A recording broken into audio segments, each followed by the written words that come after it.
Everyone has tales about the strange and bizarre.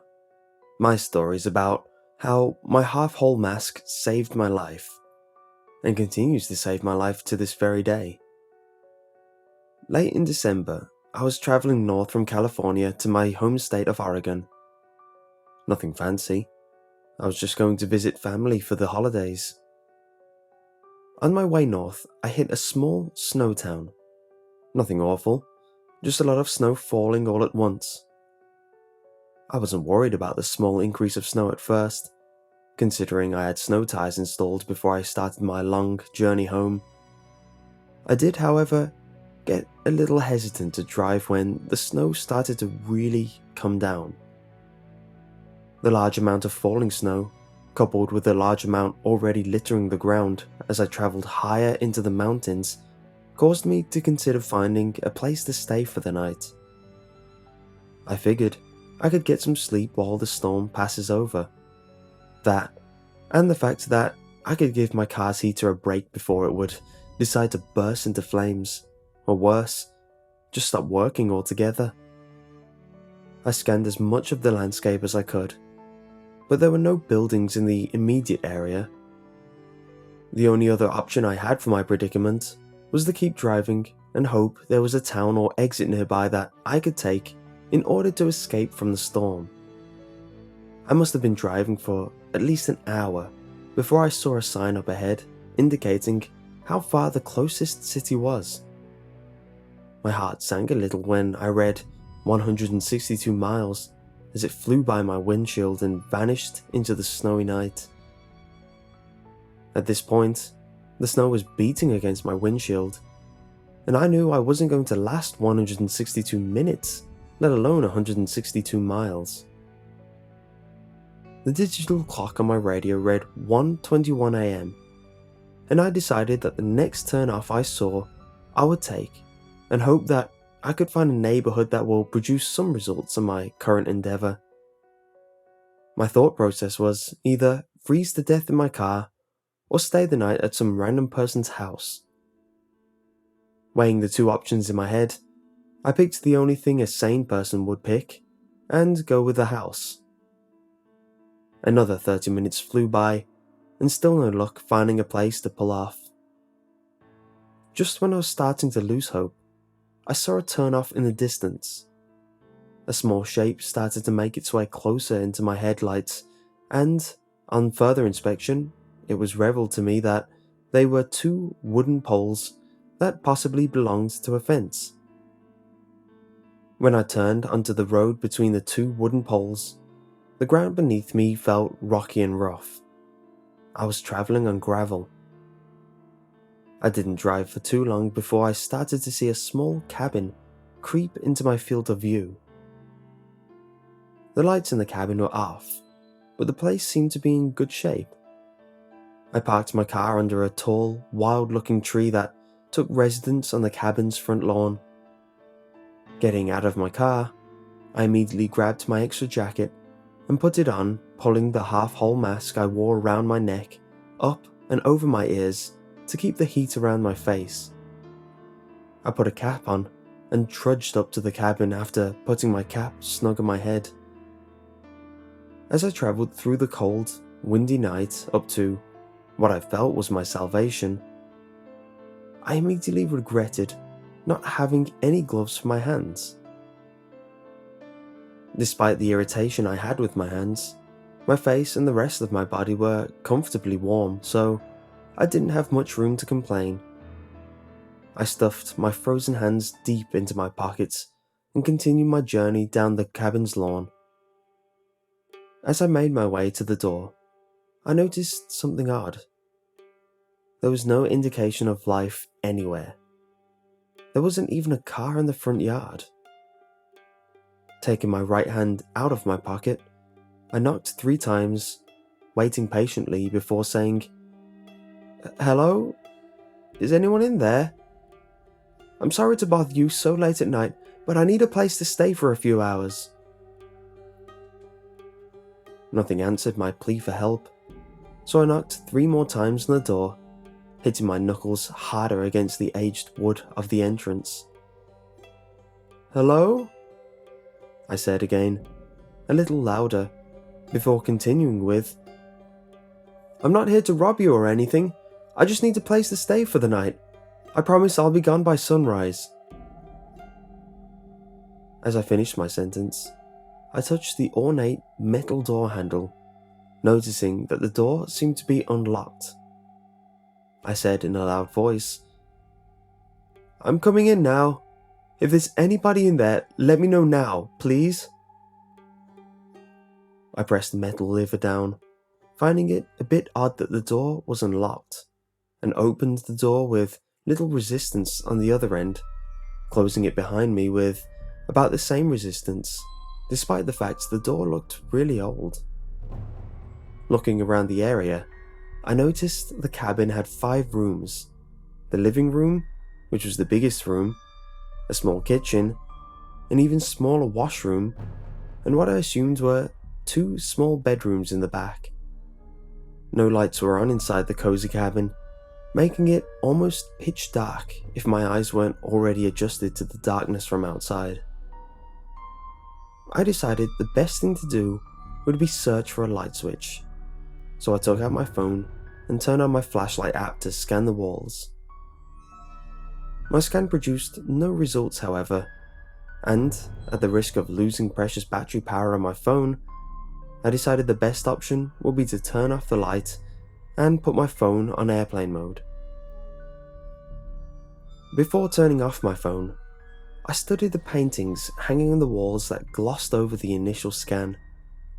Each painting that crossed my sight was just typical landscapes or harbours, things like that. There was a painting that looked like a fox hunt or something like that. But other than that, it was just typical paintings you would see hanging on the walls around an elderly person's home. There was a painting, however, that caught my attention. The painting was small and consisted of what looked to be 2 adults, a mother and father, a teenage girl, and a small child. The family captured in that painting were wearing what looked like Victorian-era clothing. I'm only guessing about the clothes. I mean, they could have been from the 1800s or early 20th century. The point is that the clothes was very ornate and regal. There was something really disturbing about the image in the painting, though. The faces of each member of the family looked like they were smoothed over with clay. It's kind of hard to describe, but the 3 family members looked like they had no facial features. By no facial features, I mean, instead of the normal facial features you and I have, the 3 people in the painting had grooves of smooth flesh where normally you'd have eyes, nose, or mouth. The only person in the painting that didn't possess the blank face was the teenage girl, which had normal facial features for a teenage girl. In fact, she was quite breathtaking. I pulled myself away from the painting to take a glance at my phone for the time. My phone indicated that it was past 2 o'clock in the morning, so I decided to go to the back room and check to see if it was occupied. To my relief, the room was vacant, besides a medium-sized blanket, ornate dresser, and nightstand. The walls were blank, besides more sappy paintings to give it a little more atmosphere. Although there was no indication of a heating system, besides a chimney, the rooms were bearable enough that I figured I could just bundle up in my clothes under the covers in order to stay warm. I was only going to be there for a few hours anyway, so there wasn't much point in starting a fire. Plus the people who owned the cabin wouldn't be back tonight considering how late it was. I hopped into the worn-out bed, facing the open door next to another door I assumed was a closet, and pulled my half-hold mask completely up and over my face to make sure my head would stay nice and warm the rest of my stay. Pulling the fabric of my mask down slightly, I set the alarm on my phone for 4 AM and put it back down onto the nightstand. I covered my face again and bundled up tightly within the sheets, closing my eyes and letting dreamland take me away until I woke up after what felt like minutes later to the sound of scratching. My body froze as I heard the noise over and over again, softly coming from the closed door. I tried to relax myself by thinking that all the noise that I heard was just a rat or some other animal that was spending the night in the closet while the cabin owners were away. Quietly, I shifted onto my back, pulling my half-whole mask down slightly so a little slit appeared, giving me a small window to look at what was out there. I laid on the bed, stiff as a board with my cap and mask covering my face in such a way that it acted like a visor, giving me a small peek at what was in the darkness. Thankfully, my eyes were still adjusted to the dark, which gave me a small amount of reassurance as I continued looking in the direction the scratching noise was coming from. The scratching continued louder and longer for what seemed like minutes, until just like that, it suddenly stopped. Silence filled the room again, but it wasn't a safe kind of silence. The deafening silence in the room was a foreboding, ominous sort of silence. The vacuum of sound in the air was the type of silence that happens in a movie, just before something jumps out at you. Just when I began to calm myself down, the doorknob to the closet began to jiggle and turn very slowly. My heart was racing out of my chest as I saw and heard that knob turn, and every inch of my body wanted to bolt out of that bed and out of that cabin before whatever was on the other side of that door got out after me. I lay perfectly still on the bed, despite the fact that I had a cocktail of adrenaline, nerves, and instincts telling me to get the hell out of there. My eyes widened as the door to the closet opened slightly, and I saw what looked like a dried head attached to an elongated neck pop out of the opening, followed by a skeletal body. The thing that emerged from the closet crawled on all fours out of the doorway and slowly made its way to the bed I was sleeping in. I had never been more frightened in my whole entire life as the thing stood up, almost touching the roof of the cabin, and looked down in my direction.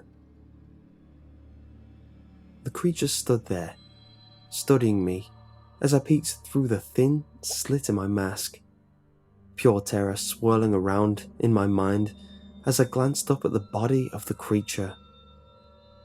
Looking at the creature's skeletal face, I noticed that it had no eyes in its eye sockets, which led me to believe that it couldn't see me, even though I could see it. Just when the idea of it not being able to see me started to give me a little comfort, the creature began to speak. "Strange," the creature whispered, softly, as it continued to watch me, and then began to speak again. "It has no fear of me," the creature continued to say in a hoarse tone as it began to breathe loudly, continuing to look at me and gripping down the edge of my bed. Feeling the creature's bony hand touch the edge of my bed caused my brain to go into complete panic mode. The only thing that stopped me from jumping up was the thought that maybe the creature believed I was dead or asleep and wouldn't attack. How can it not fear? How can it not fear me? The thing said through clenched teeth, before loudly gasping and suddenly pulling back with its mouth open in an expression that seemed like fear. "It has no face," the thing whispered to itself as it continued to back away. "It has no face," the creature said again, but this time louder than before and slightly more threatening. "It has no face!"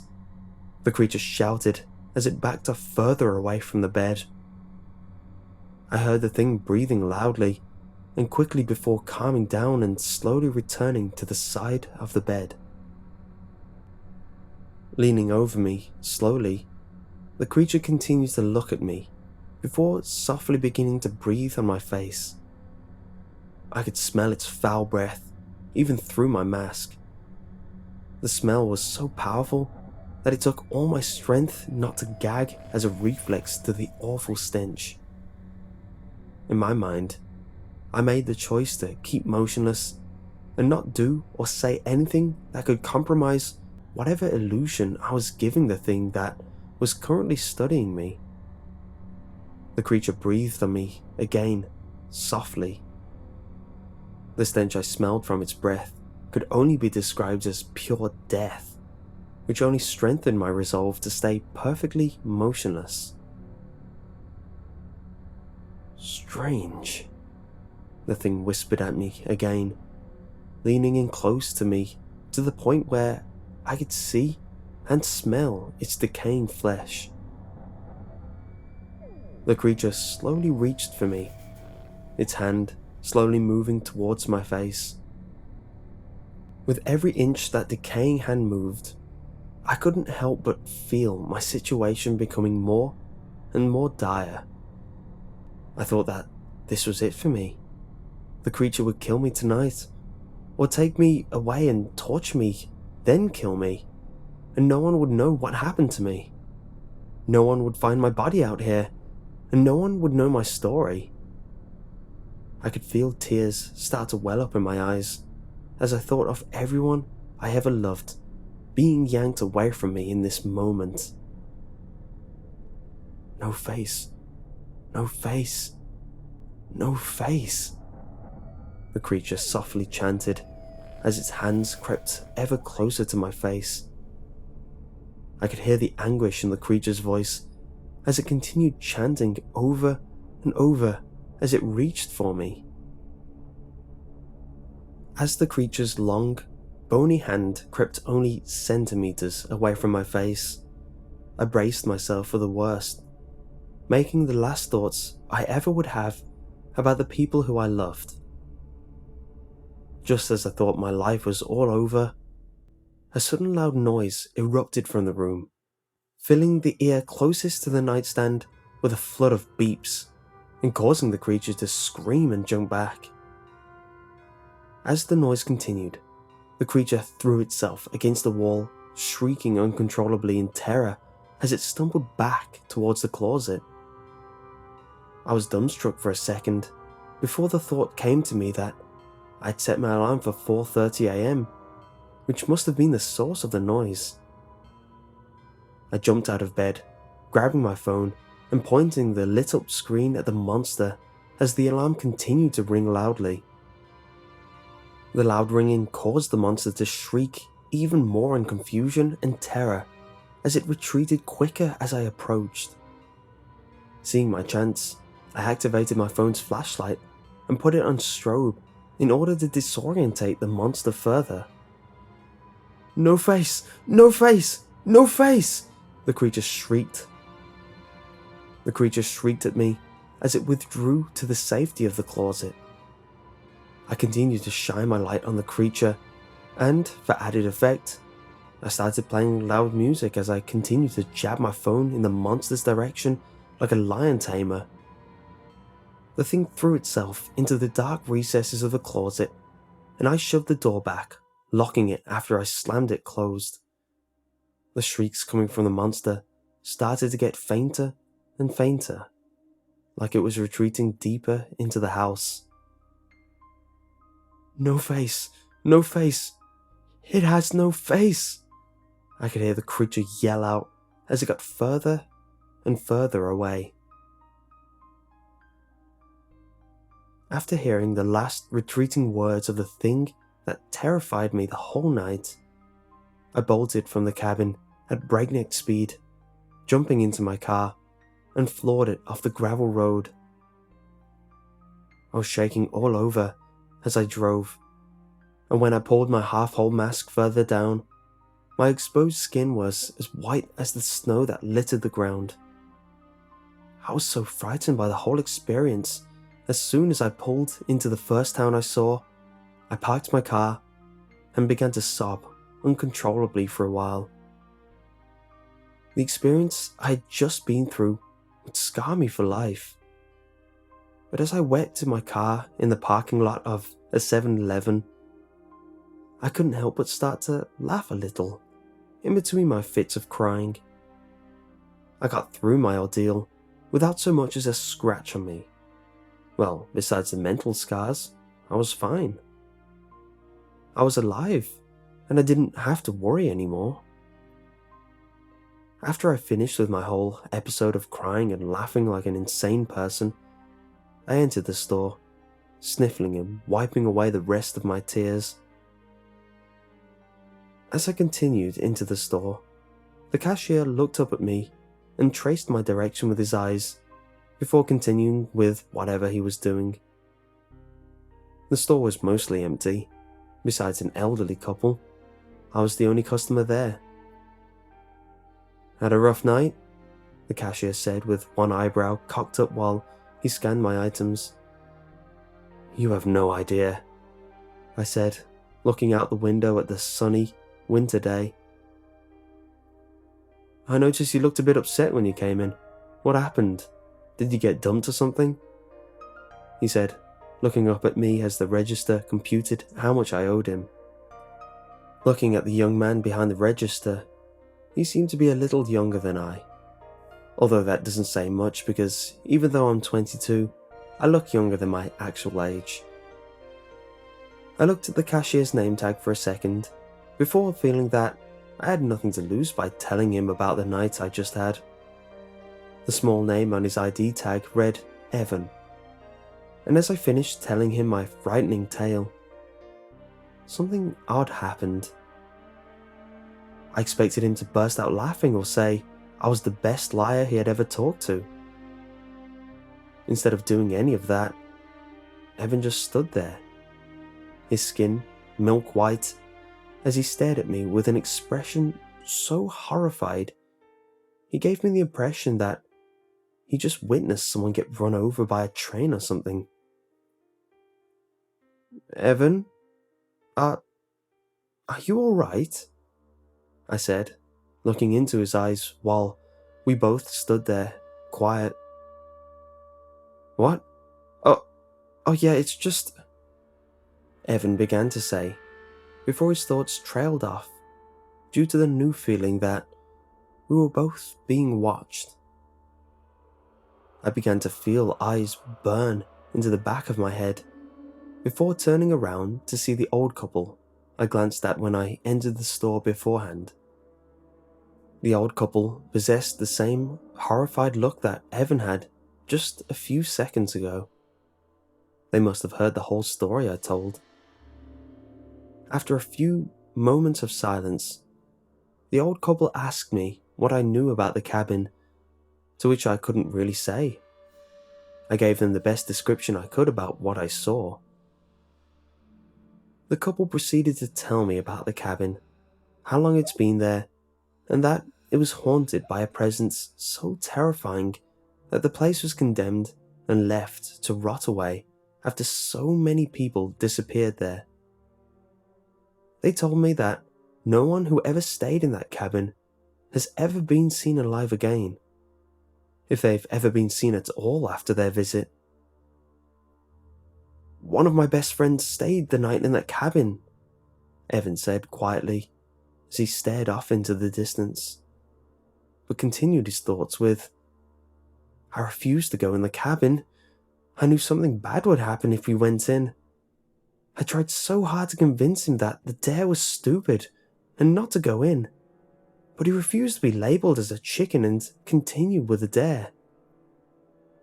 Evan's eyes began to water as he continued with his story.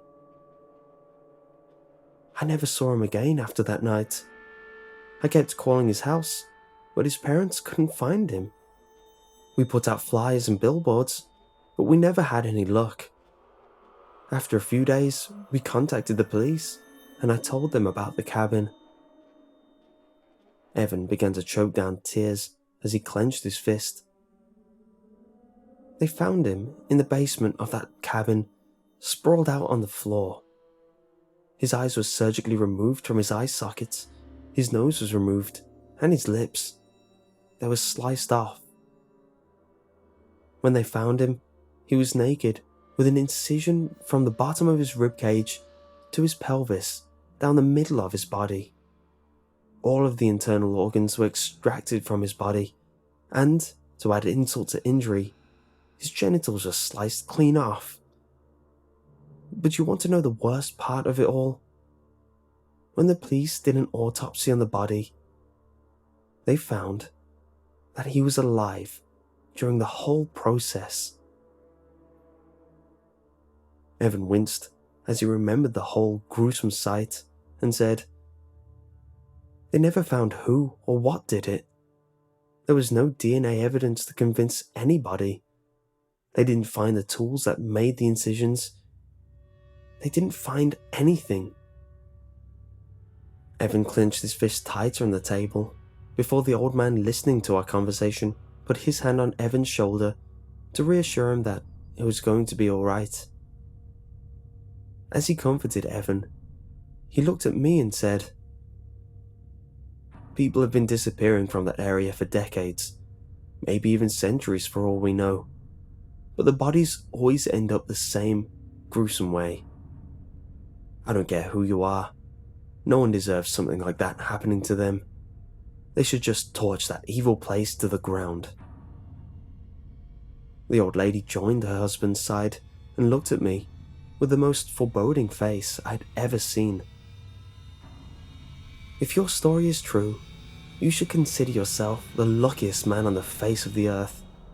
In all my years of living, you are the only one to go into that cabin and come out alive," the woman said, gripping onto her husband's hand tightly as she spoke to me. After hearing the old woman's words, I realized that Evan said the body of his friend was found in the basement, which explains why the monster's voice got fainter. It would have pulled me into the basement if my phone hadn't gone off. I quickly paid for my items and left the store, more troubled now than I was when I entered. Feeling drowsy due to the lack of sleep and constant adrenaline rush caused by my whole terrible ordeal, I decided to go to a hotel and spend the day sleeping and relaxing to get my mind off things.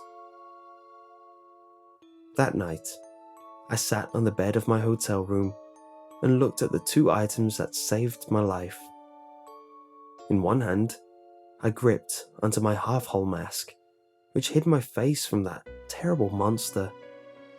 In my other hand, I held my cell phone, which scared away the horrible beast that could have killed me. I decided that, from that day on, I would always wear my half-hole mask to bed. It saved my life. That's the least I can do for it. The recent brush with death I just experienced had taught me that life is too precious to waste. So I decided to ask my friend Samantha out on a date, and things worked perfectly. Samantha and I were together for 2 years before I recently asked for her hand in marriage, which she said yes. Part of me will never forget that awful night, and because of it, not only have I been wearing my half-hole mask to bed every night since then, I've also made it a priority not to live in any type of house that has a basement. As an added safety measure, I started locking every door before going to bed. It's a pain, but you can never be too careful. Despite these crazy precautions, Samantha has accepted my little quirks and has continued to be supportive as we continue our journey through life together. I couldn't be happier with the way things turned out in my life, and I'm so lucky to be with Samantha. Everything's perfect.